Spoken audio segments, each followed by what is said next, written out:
Good morning mga idol. Ngayong araw na to, meron tayong aayusin Yamaha CLP 220. Sabi ng may-ari wala daw siyang power no.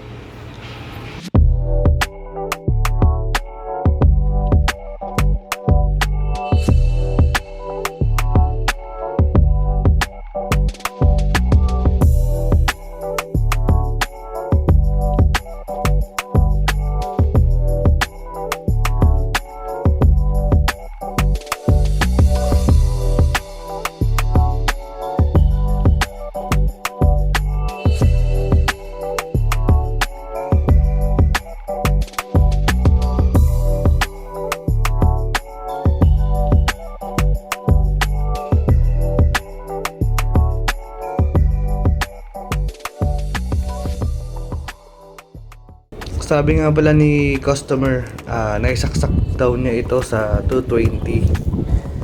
Yan. Bali, ito nga palang PSU nito, no? Ito ay na-adjust sa 110, 220. Yan. Yun ang di nila alam na pwede itong i-adjust. Itong voltage niya, no? Makikita niyo sa ilalim. Dito, yan, sa ilalim. Kanina naka 110 yan. Pihitin mo lang siya. Pihitin mo pa kanan, ano.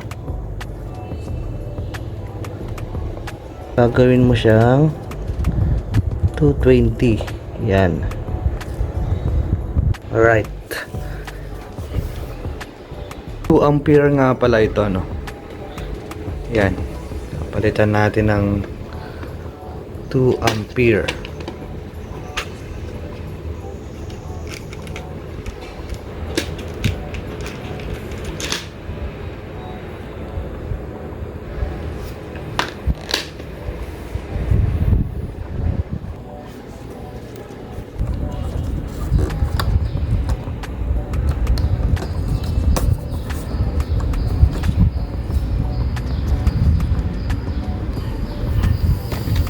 Check natin, no.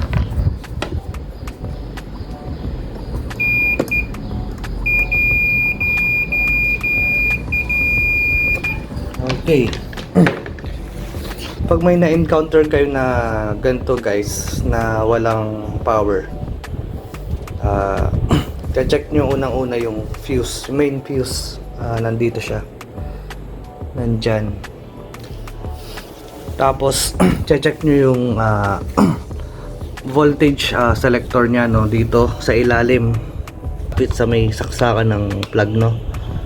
Yan, kailangan yan naka kung nasa Pinas ka na sa 220 yan. Yan,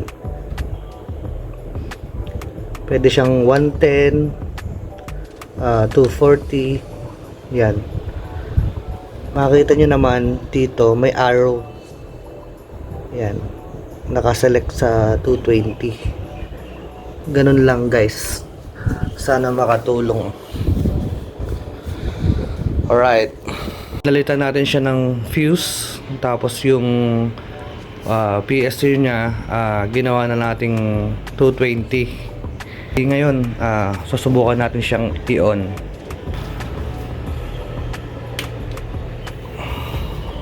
Ayun, may light indicator na siya. Sabihin may power na, no.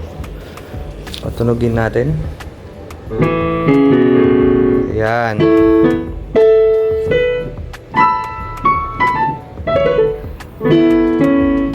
Okay na ulit, mga idol. Isa na namang matagumpay na pagre-repair ngayong araw na to.